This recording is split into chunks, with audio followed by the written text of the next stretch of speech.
नमस्कार मित्रमैत्रिणींनो, समरीफाय बुक्स या चॅनलवर आपलं स्वागत आहे.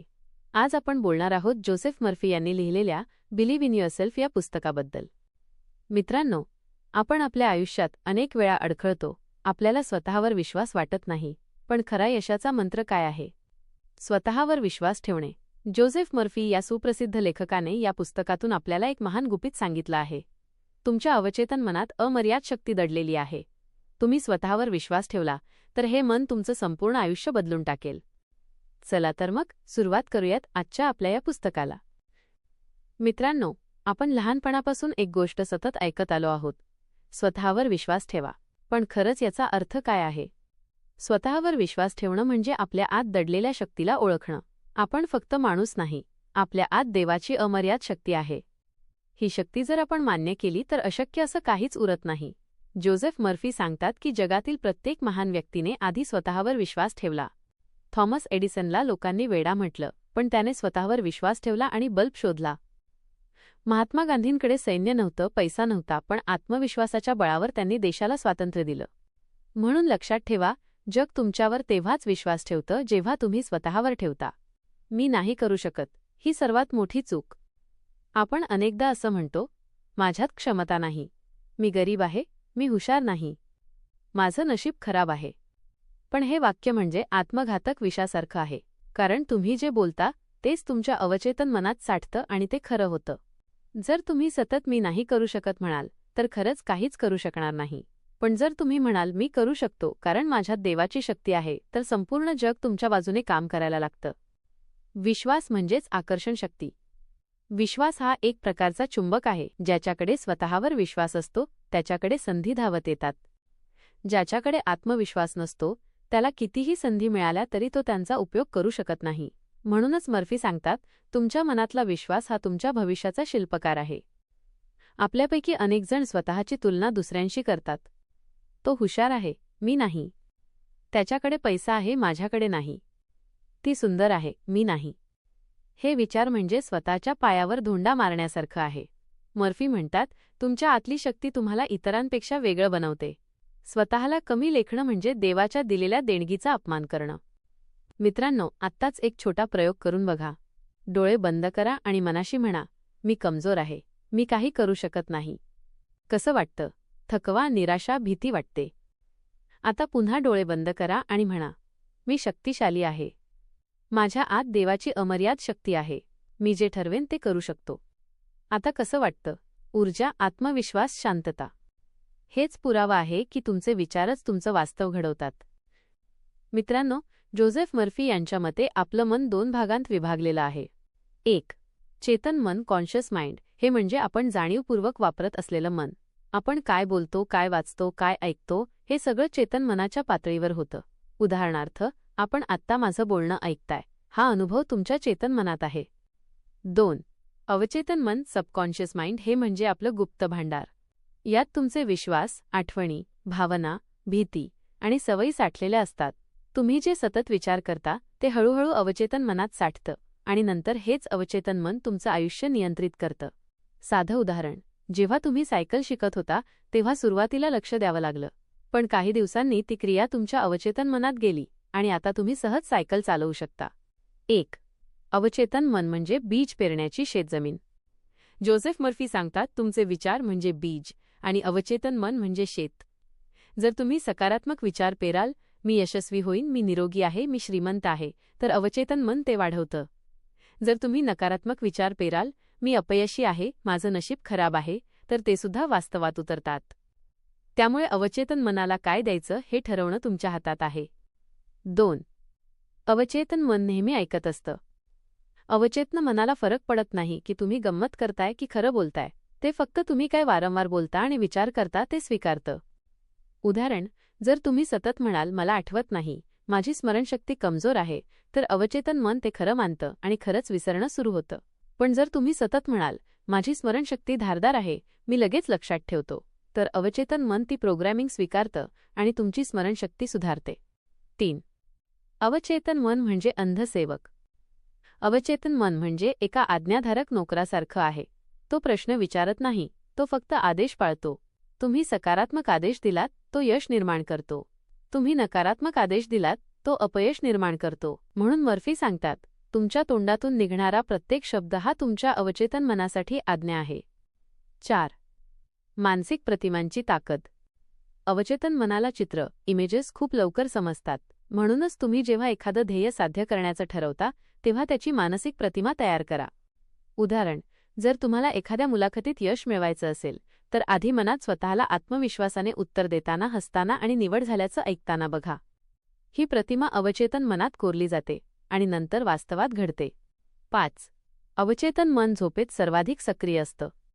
झोपायच्या आधी केलेला विचार थेट अवचेतन मनात जातो. म्हणून रात्री झोपायच्या आधी नकारात्मक बातम्या, भीतीदायक गोष्टी पाहू नका. त्याऐवजी सकारात्मक वाक्यम म्हणा.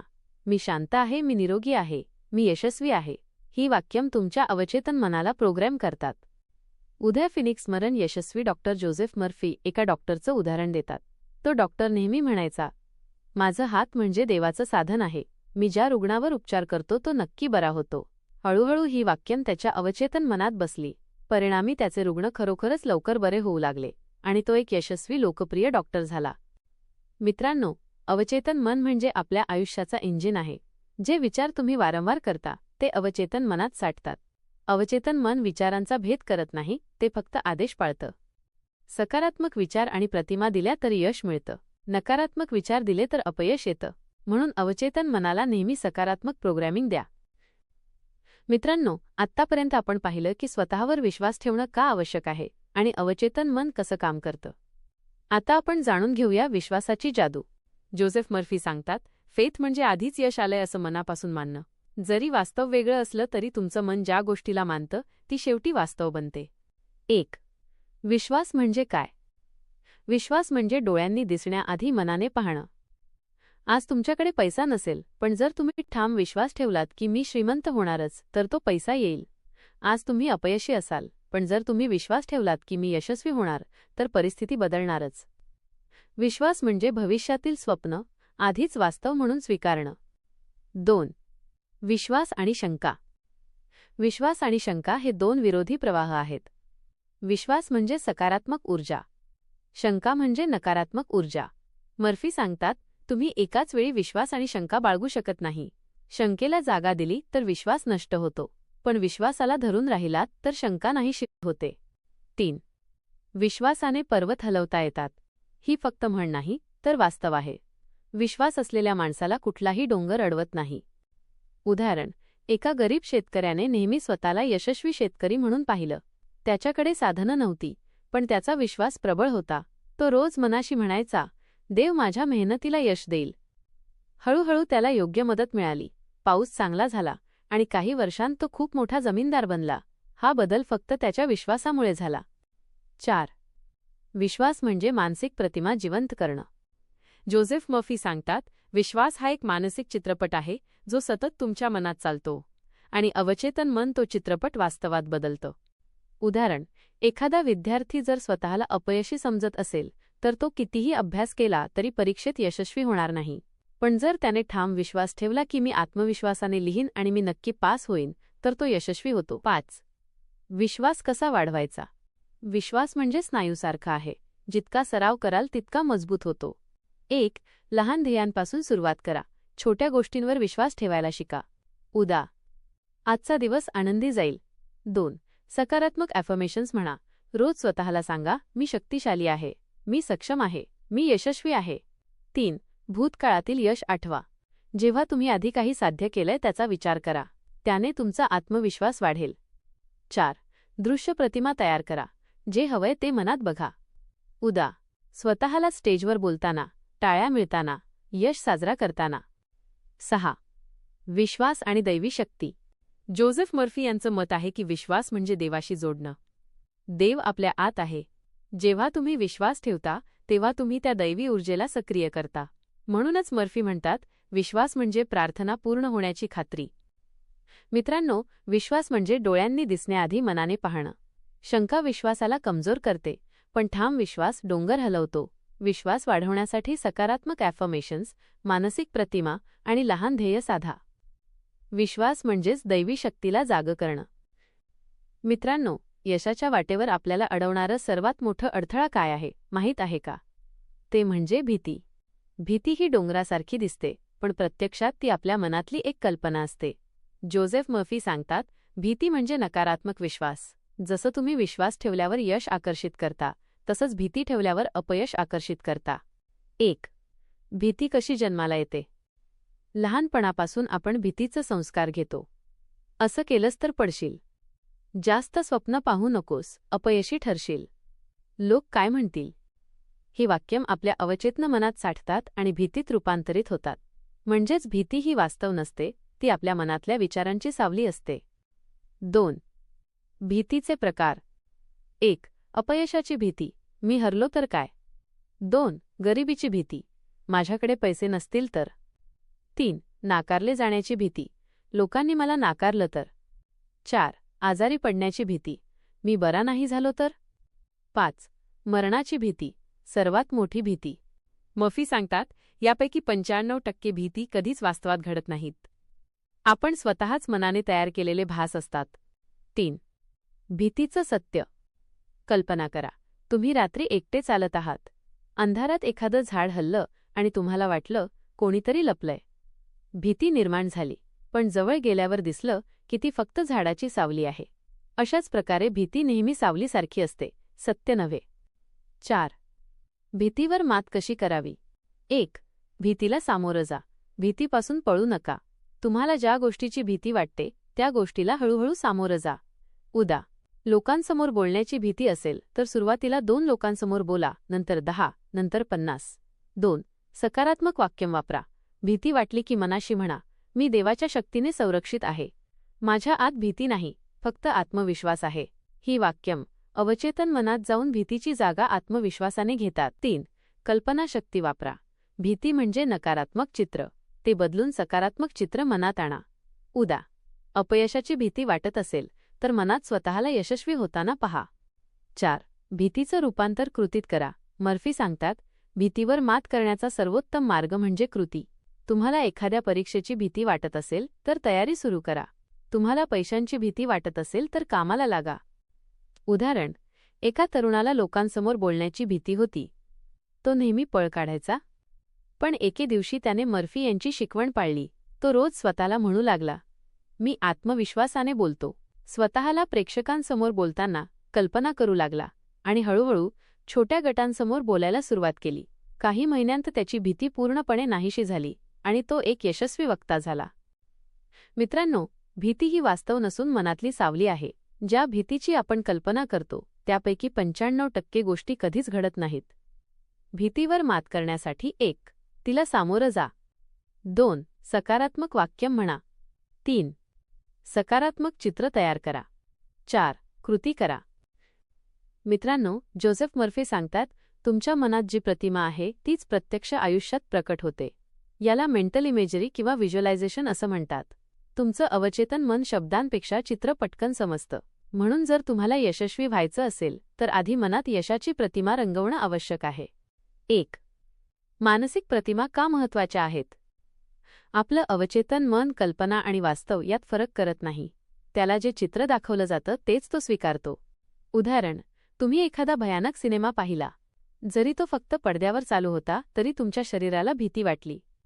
हृदयाची धडधड वाढली, घाम फुटला. कारण अवचेतन मनाने तो सिनेमा वास्तव मानला. यावरून कळतं की तुम्ही मनात निर्माण केलेली प्रतिमा थेट तुमच्या भावनांवर आणि कृतींवर परिणाम करते. 2. सकारात्मक आणि नकारात्मक प्रतिमांचा फरक. जर तुम्ही सतत स्वतःला अपयशी, गरीब, दुःखी म्हणून पाहत राहिलात तर आयुष्य तसंच होईल. पण जर तुम्ही स्वतःला आत्मविश्वासाने, आनंदाने, यशस्वी म्हणून पाहिलंत तर अवचेतन मन ती प्रतिमा वास्तवात आणेल. मर्फी म्हणतात, तुमचं आयुष्य म्हणजे तुमच्या मनातल्या प्रतिमांचं आरशातलं प्रतिबिंब आहे. 3. प्रतिमा तयार करण्याची पद्धत. जोसेफ मर्फी काही सोप्या स्टेप्स सांगतात. 1. शांत बसा. दररोज काही मिनिटं एकांतात बसा, डोळे बंद करा. 2. स्पष्ट ध्येय ठरवा. तुम्हाला काय हवं आहे ते ठरवा. यश, पैसा, आरोग्य, नातेसंबंध की आत्मविश्वास? 3. जिवंत प्रतिमा तयार करा. मनात स्वतःला ते ध्येय साध्य करताना पहा. जर पैसा हवा असेल तर स्वतःला बँकेत पैसे जमा करताना, घर विकत घेताना कल्पना करा. जर आत्मविश्वास हवा असेल तर स्वतःला स्टेजवर बोलताना लोक टाळ्या वाजवतायत असं पहा. जर आरोग्य हवं असेल तर स्वतःला निरोगी, ऊर्जावान धावताना पहा. 4. भावना जोडा. फक्त चित्रच नाही, तर त्या चित्राशी संबंधित भावना अनुभव करा. उदा. यशाची आनंदाची भावना, पैशाची सुरक्षिततेची भावना, प्रेमाची ऊब. 5. वारंवार करा. ही मानसिक प्रतिमा रोज करा. सकाळी आणि झोपायच्या आधी केली तर परिणाम वेगाने दिसतात. उदाहरण. एका धावपटूने स्पर्धा जिंकण्याआधी दररोज कल्पना केली की तो पहिला क्रमांक मिळवतोय. तो स्वतःला फिनिश लाईन पार करताना लोक आनंदाने ओरडतायत, पदक मिळवतायत, हे चित्र वारंवार मनात बघायचा. त्याच्या अवचेतन मनाने ती प्रतिमा सत्य मानली आणि शेवटी स्पर्धेत तो खरोखर पहिला आला. 5. सकारात्मक प्रतिमांचे फायदे. आत्मविश्वास वाढतो. भीती कमी होते. लक्ष केंद्रित होतं. अवचेतन मन ध्येय साध्य करण्यासाठी नवे मार्ग शोधतं. प्रेरणा सतत टिकून राहते. 6. चुकीच्या प्रतिमांपासून सावध रहा. जसं सकारात्मक प्रतिमा वास्तवात उतरतात तसंच नकारात्मक प्रतिमाही उतरतात. जर तुम्ही सतत अपयशाची भीती बाळगत राहिलात तर तीच वास्तवात येते. म्हणून मर्फी सांगतात, तुमचं मन म्हणजे कॅमेरा आहे. त्यात कोणती प्रतिमा टिपायची हे पूर्णपणे तुमच्या हातात आहे. मित्रांनो, तुमचं अवचेतन मन शब्दांपेक्षा चित्र पटकन समजतं. सतत सकारात्मक प्रतिमा तयार केल्या तर ते वास्तवात बदलतात. कल्पना करताना त्या भावनांसह अनुभवा. वारंवार सराव करा. चुकीच्या नकारात्मक प्रतिमांना दूर ठेवा. मित्रांनो, जोसेफ मर्फी यांच्या मते प्रार्थना आणि ॲफर्मेशन्स, सकारात्मक वाक्यम, या 2 गोष्टी तुमच्या अवचेतन मनाला बदलण्यासाठी सर्वात सामर्थ्यशाली साधनं आहेत. 1. प्रार्थनेची खरी शक्ती. प्रार्थना म्हणजे फक्त देवाला काही मागणं नव्हे, तर ती म्हणजे आपल्या अवचेतन मनाशी केलेला खोल संवाद आहे. मर्फी म्हणतात, प्रार्थना म्हणजे आपल्या मनात तयार केलेलं विश्वासाचं चित्र. जेव्हा आपण प्रार्थना करतो तेव्हा आपण अवचेतन मनाला सांगतो, हे आधीच पूर्ण झालं आहे. म्हणजेच प्रार्थना ही भविष्याची मागणी नाही, तर वर्तमानातील खात्री आहे. 2. प्रभावी प्रार्थनेची 3 पायऱ्या. जोसेफ मर्फी यानुसार. 1. विश्वास ठेवा. प्रार्थना करताना हे ठामपणे माना की हे आधीच पूर्ण झालं आहे. 2. कृतज्ञता अनुभवा. देवाचे, विश्वाचे, स्वतःच्या आतल्या शक्तीचे आभार माना. 3. चित्र स्पष्ट ठेवा. जे हवंय त्याचं चित्र मनात पहा आणि त्या भावनांचा अनुभव घ्या. उदा. जर तुम्हाला नोकरी हवी असेल तर फक्त देवा मला नोकरी दे असं म्हणू नका. त्याऐवजी असं म्हणा, धन्यवाद देवा, मला माझ्या मनाप्रमाणे उत्तम नोकरी मिळाली आहे. हे वाक्य खात्री, विश्वास आणि कृतज्ञतेने भरलेलं आहे. 3. ॲफर्मेशन्स म्हणजे काय? ॲफर्मेशन म्हणजे सतत सकारात्मक वाक्यम स्वतःला सांगणं. असं केल्याने ती वाक्यम अवचेतन मनात खोलवर रुजतात आणि आपली श्रद्धा बनतात. उदाहरण. मी आत्मविश्वासाने परिपूर्ण आहे. माझं आयुष्य आनंद, आरोग्य आणि समृद्धीने भरलेलं आहे. यश माझं नैसर्गिक हक्क आहे. 4. ॲफर्मेशन्स प्रभावी बनवण्याचे नियम. जोसेफ मर्फी काही महत्त्वाचे नियम सांगतात. 1. वर्तमानकाळ वापरा. मी होईन असं न म्हणता मी आहे असं म्हणा. उदा. मी यशस्वी होईन ऐवजी मी यशस्वी आहे. 2. सकारात्मक शब्द वापरा. मला अपयश नको असं म्हणू नका, तर मी यशस्वी आहे असं म्हणा. 3. भावनेने बोला. फक्त शब्द म्हणून उपयोग नाही, त्या वाक्याला भावना जोडा. जणू ते खरोखरच सत्य आहे असं मनापासून अनुभवा. 4. वारंवार पुनरावृत्ती करा. सकाळी उठल्यावर आणि रात्री झोपण्याआधी ॲफर्मेशन्स म्हणा. हे अवचेतन मनासाठी सर्वात परिणामकारक वेळा आहेत. 5. प्रार्थना अधिक ॲफर्मेशन यांचा संगम. मर्फी सांगतात, जेव्हा तुम्ही प्रार्थनेत विश्वास आणि कृतज्ञता आणता आणि ॲफर्मेशन्सने मनाला सतत सकारात्मक विचार देता, तेव्हा अवचेतन मन पूर्णपणे बदलतं. उदा. रोज सकाळी असं ॲफर्मेशन म्हणा, धन्यवाद देवा, माझं मन शांत आहे, माझं शरीर निरोगी आहे, माझं आयुष्य आनंदाने आणि समृद्धीने भरलेलं आहे. ही प्रार्थना अधिक ॲफर्मेशन एकत्र काम करून तुमचं आयुष्य बदलायला सुरुवात करतात. वास्तविक उदाहरण. एका बाईला खूप काळापासून नोकरी मिळत नव्हती. ती निराश झाली होती. पण तिने मर्फी यांची शिकवण पाळली. दररोज ती झोपण्याआधी प्रार्थना करायची. वजा. धन्यवाद देवा, मला उत्तम नोकरी मिळाली आहे. मी आनंदी आहे. तीही प्रार्थना केवळ शब्दांनी नव्हे तर पूर्ण भावनेने म्हणायची. काही आठवड्यांत तिला मनाप्रमाणे उत्तम नोकरी मिळाली. कारण तिच्या अवचेतन मनाने ही प्रार्थना सत्य मानली आणि वास्तवात ते घडवलं. मित्रांनो, प्रार्थना म्हणजे विश्वास आणि कृतज्ञतेसह मनातलं चित्र. ॲफर्मेशन्स म्हणजे वारंवार म्हटलेली सकारात्मक वाक्यम, जी अवचेतन मनाला घडवतात. वर्तमानकाळ, सकारात्मक शब्द, भावना आणि सातत्य हे नियम पाळले तर परिणाम चमत्कारिक होतात. मित्रांनो, आपण सगळेच यश, पैसा, समृद्धी, मान सन्मान ह्या गोष्टींची इच्छा करतो. पण जोसेफ मर्फी सांगतात, समृद्धी म्हणजे केवळ पैसे नव्हेत. समृद्धी म्हणजे भरभराट, आरोग्य, आनंद, शांती, समाधान आणि आत्मविश्वास यांचं संपूर्ण एकत्रित स्वरूप आहे.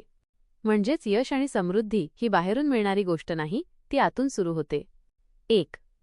समृद्धीचा नियम, लॉ ऑफ प्रॉस्पेरिटी. मर्फी म्हणतात, विश्वात अमर्याद समृद्धी आहे. पैसा, संधी, यश या गोष्टी कधीच कमी नाहीत. पण आपण आपल्या विचारांनी स्वतःला कमीपणाच्या चौकटीत अडकवतो.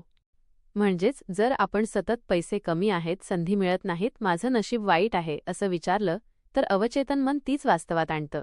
पण जर आपण विचारलं, मी समृद्ध आहे, माझ्यासाठी भरपूर संधी आहेत, तर हळूहळू ते खरंच वास्तवात प्रकट होतं. 2. पैशाबद्दलचा दृष्टिकोन बदला.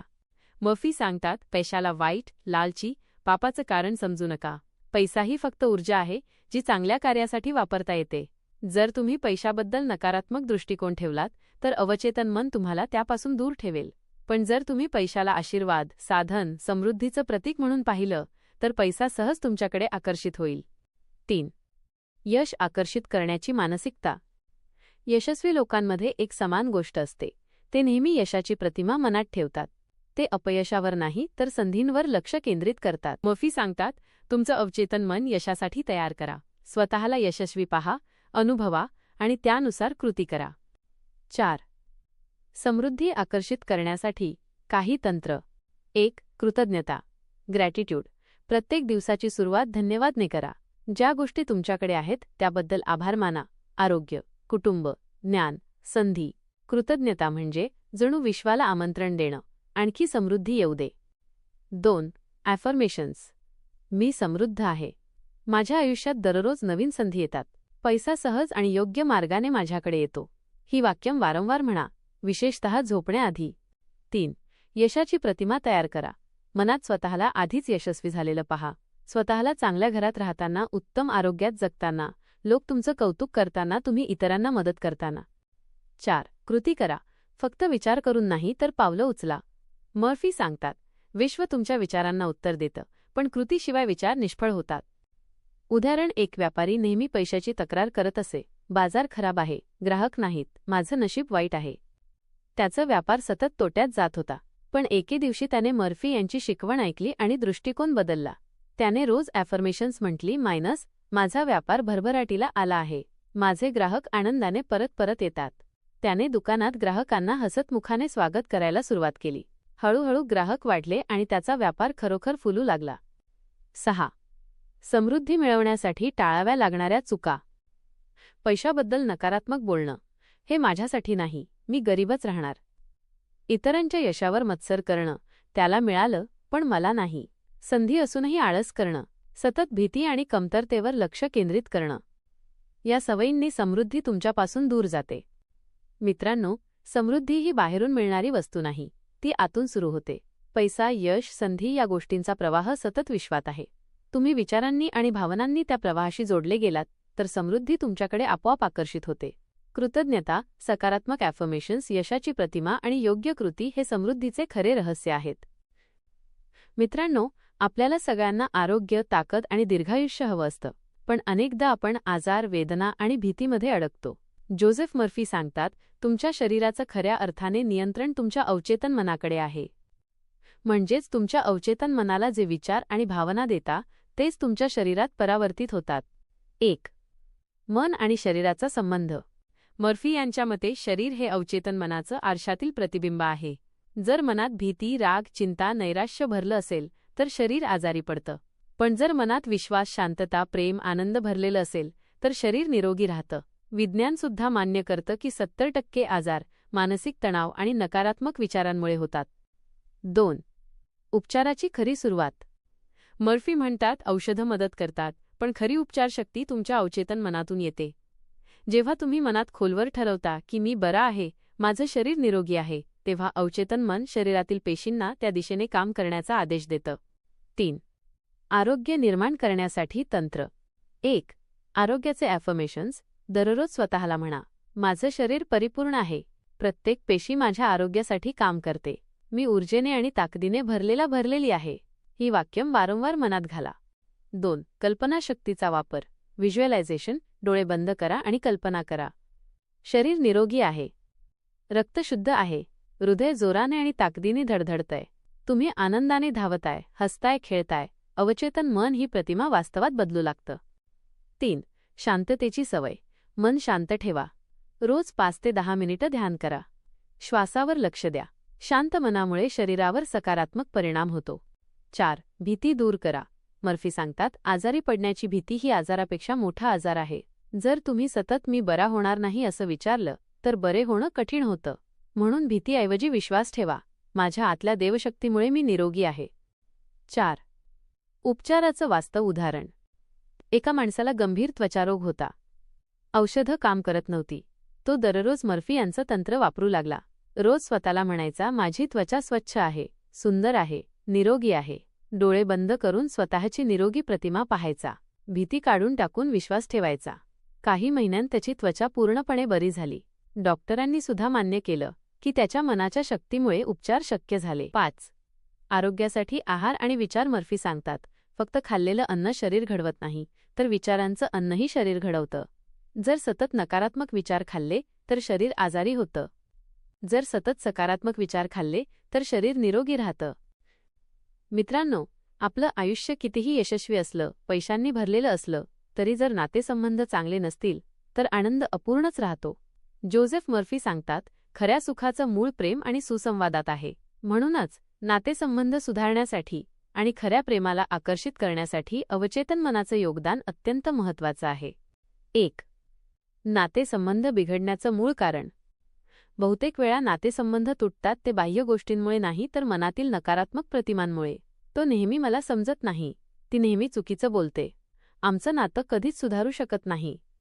अशा वाक्यांनी अवचेतन मन सतत नकारात्मक चित्र तयार करतं आणि हळूहळू नातं खरंच बिघडतं. 2. सकारात्मक प्रतिमा वापरा. मर्फी सांगतात, ज्याच्याशी नातं सुधारायचं आहे त्याचं सकारात्मक चित्र मनात बघा. त्याला किंवा तिला हसताना कल्पना करा. तुम्ही दोघं प्रेमाने बोलता आहात असं पहा. सुसंवाद, मैत्री, आदर हे मनात रंगवा. जेव्हा तुम्ही सतत अशी प्रतिमा मनात ठेवता तेव्हा अवचेतन मन ती वास्तवात आणायला लागते. 3. क्षमा, फॉरगिव्हनेस. नातेसंबंध सुधारण्यासाठी सर्वात महत्त्वाचं पाऊल म्हणजे क्षमाशीलता. जुन्या दुखण्यांना धरून बसलात तर मनात राग, कटुता वाढते. क्षमा केलीत तर मन मोकळं होतं, नातं पुन्हा जुळतं. मर्फी म्हणतात, forgive is to give love freely again. म्हणजेच क्षमा म्हणजे पुन्हा प्रेम वाहू देणं. 4. प्रेम आकर्षित करण्यासाठी ॲफर्मेशन्स. जर तुम्हाला खऱ्या प्रेमाची, योग्य साथीदाराची अपेक्षा असेल तर दररोज ॲफर्मेशन्स म्हणा. मी प्रेम करण्यास आणि प्रेम मिळवण्यास योग्य आहे. विश्व माझ्या आयुष्यात योग्य व्यक्ती आणत आहे. माझं हृदय प्रेमाने भरलेलं आहे. ही वाक्यम अवचेतन मनात खोलवर जातात आणि तुमचं व्यक्तिमत्व प्रेमाकर्षणासाठी सज्ज होतं. 5. स्वतःवर प्रेम करा. मर्फी सांगतात, जर तुम्ही स्वतःवर प्रेम केलं नाही तर दुसऱ्यांकडून प्रेमाची अपेक्षा करू नका. स्वतःला दोष देणं थांबवा. स्वतःची किंमत जाणून घ्या. आरशात बघा आणि स्वतःला सांगा, मी सुंदर आहे, मी मूल्यवान आहे, मी प्रेमाचा हक्कदार आहे. जेव्हा तुम्ही स्वतःवर प्रेम करायला शिकता तेव्हा इतर लोकही तुमच्याकडे प्रेमाने आकर्षित होतात. वास्तविक उदाहरण. एका महिलेचं पतीसोबत नातं खूप ताणलेलं होतं. ती नेहमी त्याच्यावर राग काढायची आणि मनातही सतत त्याच्याबद्दल नकारात्मक विचार करायची. जोसेफ मर्फी यांचं पुस्तक वाचल्यानंतर तिने पद्धत बदलली. ती रोज प्रार्थना करताना म्हणायची, माझं लग्न प्रेम आणि आनंदाने भरलेलं आहे. पतीला हसतमुखाने, आदराने मनात पाहायची. राग सोडून क्षमा करायला शिकली. काही महिन्यांत त्यांच्या नात्यात प्रचंड बदल झाला. तणाव नाहीसा झाला आणि नातं प्रेमाने भरून गेलं. मित्रांनो, नातेसंबंध बिघडण्याचं कारण म्हणजे मनातील नकारात्मक प्रतिमा. सकारात्मक प्रतिमा रंगवा. दुसऱ्याला आनंदी, प्रेमळ पहा. जुन्या दुखण्यांना माफ करा. क्षमा ही नात्याचा पाया आहे. ॲफर्मेशन्स वापरा. मी प्रेमाचा हक्कदार आहे. स्वतःवर प्रेम करा. सेल्फ लव्ह ही सर्व नात्यांची सुरुवात आहे. मित्रांनो, जोसेफ मर्फी आपल्या बिलीव्ह इन युअरसेल्फ या पुस्तकात सांगतात, तुमच्या आयुष्याचं खरं सामर्थ्य तुमच्या अवचेतन मनात आहे. तुम्ही स्वतःवर विश्वास ठेवलात, सकारात्मक विचार केलात आणि मनात यशाची प्रतिमा रंगवलीत तर विश्वही तुम्हाला तसंच परत देतं. भीती विसरा, स्वतःवर प्रेम करा आणि दररोज ॲफर्मेशन म्हणा, मी सक्षम आहे, मी यशस्वी आहे. लक्षात ठेवा, जर तुम्ही स्वतःवर विश्वास ठेवला तर जगही तुमच्यावर विश्वास ठेवेल. आणि असेच नवनवीन आणि प्रेरणादायी पुस्तकांचे सारांश पाहण्यासाठी आपल्या समरीफाय बुक्स या चॅनलला सबस्क्राईब करायला विसरू नका. तुम्हाला पुढचा व्हिडिओ कोणत्या पुस्तकावर हवा आहे हे कमेंट्समध्ये नक्की सांगा. पुन्हा भेटूया पुढच्या व्हिडिओमध्ये. धन्यवाद.